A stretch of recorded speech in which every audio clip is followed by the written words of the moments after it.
what are the things which are majorly helping us to grow faster. So मुझे लगता है सबसे जो बेसिक चीज़ है ना वो है our understanding of our customer. I myself, as a founder, I belong to a very humble background. I understand. I have been to those bazaar. I understand how those bazaars works. वहाँ पे जो लोग हैं उनकी सोच क्या है, उनको क्या किन चीज़ों में मसले आते हैं, उनके लिए कौन सी चीज़ें आसान हैं करनी, कौन सी चीज़ें आसान नहीं है करनी. हर चीज़ जो हमने की है उसके पीछे एक इंसाइट है. Right, so we have been to bazaars, we have been to the resellers. Recently our product team went to meet an auntie जो basically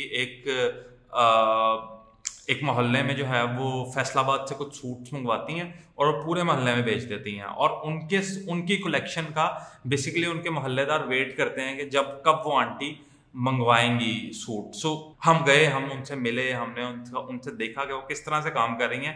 and luckily she had lot of suppliers on her WhatsApp. हमने उनको घरट्टी का concept समझाया. She loved it. She came on the platform as a reseller and we are hoping that we will get order from her as well. So इस तरह के जब हम माइक्रो लेवल पे जाके जब हम अपने कस्टमर से बात कर रहे होते हैं, अपने सप्लायर से बात कर रहे होते हैं, अपने रीसेलर पोटेंशियल रीसेलर से बात कर रहे होते हैं, तो हमें बहुत सारी इनसाइट्स मिलती हैं.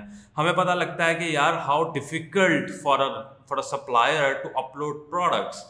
राइट, अगर मैं यहाँ पे ऑफिस में बैठा रहूँ या मेरी टीम ऑफिस में बैठी रहे और कॉल्स पे और इस तरह से मतलब जब जाके हम हम एम्पैथी नहीं दिखाएंगे, हम जाके उनकी सिचुएशन नहीं समझेंगे, तब तक हम एक प्रोडक्ट बिल्ड नहीं कर सकते.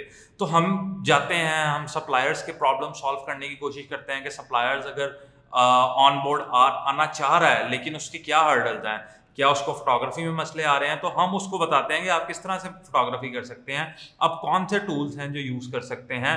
अगर उसको इन्वेंट्री मैनेजमेंट के मसले आ रहे हैं तो हम उन्हें कहते हैं कि यार हम आपका एक जो आपकी दुकान पे एक एम्प्लॉय है या एक लड़का है, हम उसको ट्रेन कर देते हैं कि यार डेली वो इन्वेंट्री मैनेज कर दिया करे.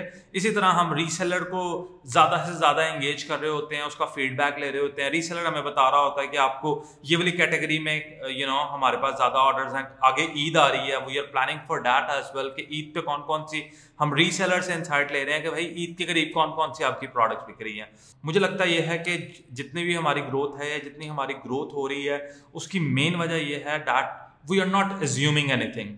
We just go and talk to our people. We talk to our suppliers, we talk to our resellers, and that's how we get the best insights, and we implement those things on our products and in our strategies, in our policies. We try to do that.